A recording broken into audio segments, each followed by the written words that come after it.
Hello, my name is Jared Ludlow, Publications Director at the BYU Religious Studies Center, your weekly resource for gospel scholarship. Today we'll talk about some resources that can accompany your Come Follow Me reading for August 22nd through 28th, the last section of Psalms. The first one is called Joseph Smith and the Poetic Writings by Joseph Fielding McConkie, a former religion faculty member here at BYU, and it comes from a book on the Joseph Smith translation.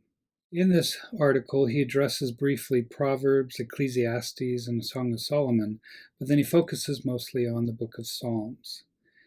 He discusses the Psalms generally and then looks specifically at how the Joseph Smith translation changes them and how they relate to major themes that Joseph Smith taught.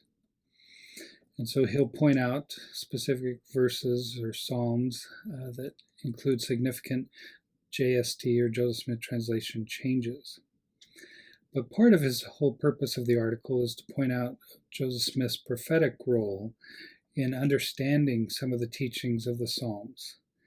He says that there's no meaningful understanding of Revelation without revelation.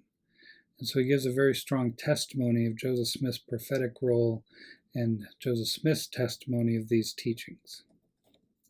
The second article is called How Excellent is Thy Loving Kindness, the Gospel Principle of Hesed. And this is by Dan Belknap, an ancient scripture faculty member here at BYU, and comes from a Sperry Symposium volume. So his primary focus is on the term Hesed, which has a strong H at the beginning, which is often translated in the King James Version as loving kindness. And so he talks about how man is a doer of Hesed, God is a doer of Hesed, and the relationship of Hesed, or this loving kindness, with the covenant. He also has a section where he talks about the relationship between Hesed and truth and trust. This is a common characteristic throughout the Old Testament, and we see it highlighted in various Psalms, and so he discusses some of these Psalms, but also talks about the relationship of Hesed with the covenant and other parts of the Old Testament. And one of the points that I think is significant that he makes is those who experience Hesed should do so as well, should have this loving kindness and this mercy and faithfulness to others. In this way, we can become like God.